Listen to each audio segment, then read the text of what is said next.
বন্ধুরা সবাই কেমন আছো? রাখি গোপাল ব্লগসের পক্ষ থেকে আরেকটা নতুন ভিডিও নিয়ে চলে আসলাম তোমাদের সামনে। আকাশে কি মেঘ করেছে আর কত সুন্দর লাগছে চারিদিকটা, তাই না?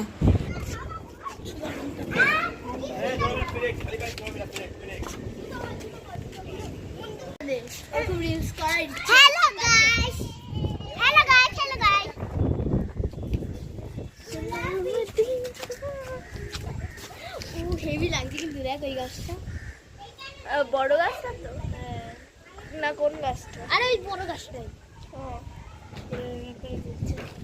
যে বাঁশগুলো রয়েছে সেগুলো হচ্ছে কীর্তনে যে প্যান্ডেল হয়েছিল সেইগুলো। আর এই ভিডিওটা অক্ষয় তৃতীয়ার আগের দিন দুপুরবেলায় মেঘ করে বৃষ্টি হয়েছিল সেই ভিডিও। অক্ষয় তৃতীয়ার দিন সকালবেলার দিকে ভিডিও, প্রায় 7টার মতো 7:45 মতো বাজে, আকাশটা হালকা মেঘ। আর আমি সমস্ত কাজগুলো সেরে নিয়ে নিজে স্নান টান করে শাড়ি টাড়ি পরে রেডি হয়ে নিয়েছি।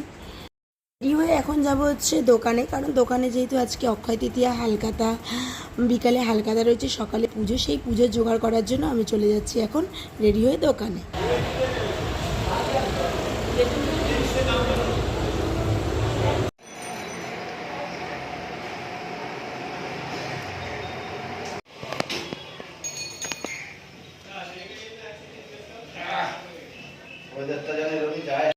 এসে দেখো মেয়ে কত বাবার শোকেসটায় ধুলো পড়েছে, মুছে দিচ্ছে। তাই বলে না মেয়েরা কত কাজের হয়। আমার তাড়াতাড়ি করে সমস্ত গোছানো রেডি হয়ে গেছে। আর এই যে ঠাকুরমশাই আসছে, এসে আগে সাইকেলটা রেখে নিল, তারপর বললো আমি একটু আসছি, এই বলে আবার অন্যদিকে গেল একটুখানি। আর এদিকে প্যান্ডেলওয়ালাকেও দেখলে যে প্যান্ডেলওয়ালা চলে এসছে, কারণ প্যান্ডেল করবে। ঝড় বৃষ্টির দিন তো বলা যায় না। প্রথমে ভেবেছিলাম যে প্যান্ডেলটা করব না, কিন্তু না, প্যান্ডেল না করলে হবে না। তা এখন আমাদের ঠাকুরমশাই আবার চলে আসার পর আমরা পুজোয় বেসে গেছি। এখন আমরা সব পুজোটা সেরে নেব। আগে তো মেন পুজোটা না, লক্ষ্মী গণেশ আগে ভালো করে মন দিয়ে ঠাকুরের পুজোটা করে নেব। তারপরে এই আমাদের ছোট্টখাটো দোকান, এইটাতেই আমরা খুশি। আর কি বলবো, মানে এটাই প্রত্যেক বছর একটা আশা থাকে যে ভগবান ঠাকুর এই দিনটা যেন হালখাতাতে একটু ভালো করে হয়।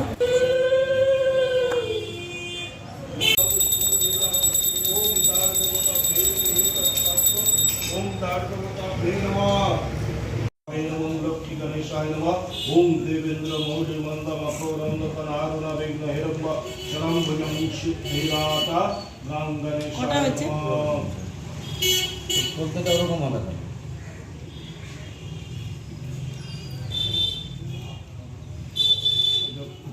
পুজো টুজো হয়ে যাওয়ার পরে এবার আমি প্রসাদটা মেখে নিচ্ছি, সবাইকে প্রসাদগুলো দিয়ে দেবো, তারপর আমরা চলে যাব বাড়িতে।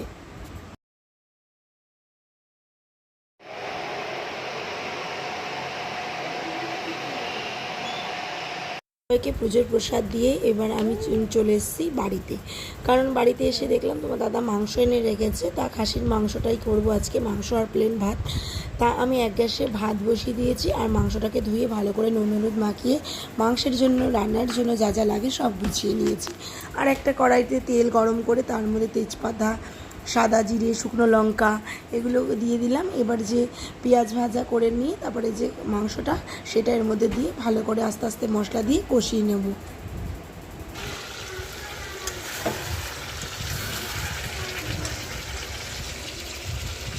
দেখতে দেখতে বন্ধুরা আমার রান্নাটা হয়ে গেল, ভাত হয়ে গেছে। এটা ছিল ফ্রিজে আগের দিনের কচুর শাক আর 1 পিস কাতলা মাছ রান্না ছিল। আর এদিকে মাংসটাও কুকারে দিয়ে আমার সেদ্ধ করা হয়েছে। আর এখানে কিছু লেবু আর পেঁয়াজ কেটে নিয়েছি। এবার বাচ্চাদের যেহেতু খিদে পেয়ে গেছে, আগেই তোমার দাদাকে আমি ভাতটা বেড়ে দিলাম, মাংসটা বেড়ে দিচ্ছে তোমার দাদা। আর এদিকে ওদের খাওয়া হয়ে যাওয়ার পর আমরাও আমাদের খাবারটা বেড়ে নিয়েছিলাম। ছিল হচ্ছে কচুর শাক, কাতলা মাছ ছিল আগের দিনের একটা, আর মাংস এই। আর সাথে তো পেঁয়াজ লেবু থাকেই গরমের মধ্যে।